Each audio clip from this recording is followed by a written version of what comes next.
দেখুন কি পরিমাণ বৃষ্টি হচ্ছে, মুষলধারে। এই পানির ফোঁটাগুলো দেখুন কিভাবে মানে উপরের দিকে উঠছে, বৃষ্টির ফোঁটা পড়ে আমার চাটা দেখুন,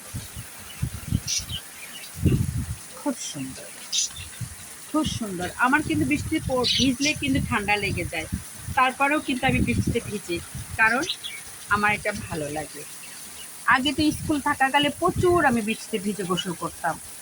বৃষ্টি আসা শুরু হলেই আমি কি করতাম, কারো কাছে বই দিয়ে আমি ভিজে ভিজে আমার বান্ধবীদের সঙ্গে চলে আসতাম।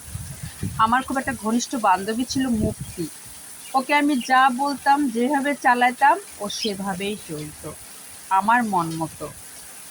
আর এজন্য ওর সঙ্গে আমি বেশিটা বুদ্ধিটা করতাম।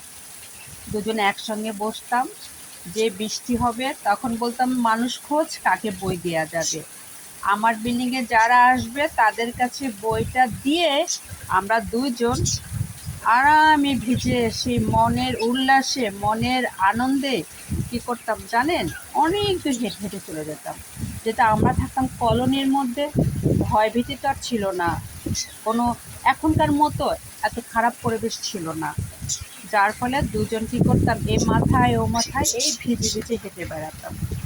আর যাদের কাছে বই দিতাম তারা আমার মারা খোঁজ করতো আমি কোথায়। ওরা বলতো যে আন্টি উনি গোসল করবে। তারপরে শুরু হয়ে যেত আমার মায়ের রিয়াকশন, একটা লাঠি রেডি করে রেখে দিত আমাকে মারার জন্য। কিন্তু আমি জানতাম বাসায় আসার পর আমাকে ভিজা গায়ে অনেকক্ষণ থাকতে হবে, ভিজা জামায়। আর আমার বাবা থাকলে আর কোনো সমস্যা নাই, কারণ আমার বাবা সব কিছুই তার কাছে মাপ। আর মা কিন্তু অনেক কড়া ছিল, অল্পতেই রেগে যেত আর দিত উল্টাপাল্টা পিছন, তারপরেও ভিজতাম। সেই মুক্তিকে আমি ইন্টার পর্যন্ত পেয়েছি। পাওয়ার পরে আমি চলে গেছি দিনাজপুরে পড়াশোনা করতে। পরে শুনলাম আমারও বিয়ে হয়ে গেছে, মুক্তিরও বিয়ে হয়ে গেছে। কিন্তু ওকে আমি এখনও অনেক ফিল করি, ওর সঙ্গে আমার এত অতীত আছে যে আসলে আর কি বলবো। পাকশি হার্ডিং ব্রিজ আমার আর মুক্তির কাছে ছিল পান্তা ভাত। আমি কিন্তু ছোটোকালে যথেষ্ট দুষ্ট ছিলাম। আমরা দুজন কী করতাম জানেন, হাঁটতে হাঁটতে পাকশি হার্ডিং ব্রিজ চলে যেতাম। পুলিশ মামাদের সাথে খাতির করে ওই পারেও হেঁটে হেঁটে চলে যেতাম। আমি আর ও, মানে আমি আর ও এত ক্লোজ ছিলাম, আমি আর ও এত প্ল্যানিং করতাম যে ওর সাথে আমার প্ল্যানিংটা মিলতো। কিন্তু মুক্তি ঢাকায় আছে, ওর সঙ্গে আমার বছরে একবার শুধু দেখা হয়।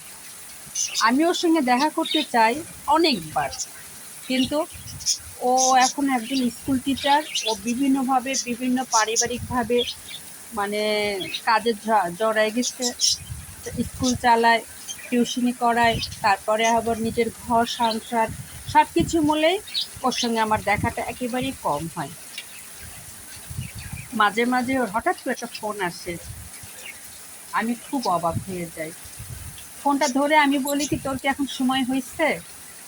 এগুলো হলো আমার অতীত, ভালো লাগা। আমার কিছু কিছু জিনিস খুব মনে পড়ে বৃষ্টি পড়লে। আমরা কলোনিতে ছিলাম তো, এর জন্য ছাদে বলেন আর মেন রাস্তায় বলেন আর সব কিছুতে আমরা ইচ্ছা মতো মজা করতে পেরেছি। ছাদেও গোসল করতে যেতাম, বেশিরভাগই রাস্তায় হাঁটতাম, আর মনের প্রাণে দুজন মিলে গল্প করতাম আর ভিজতাম। থাক, চাটা আমার ঠান্ডা হয়ে যাবে বৃষ্টির পানি পড়ে পড়ে।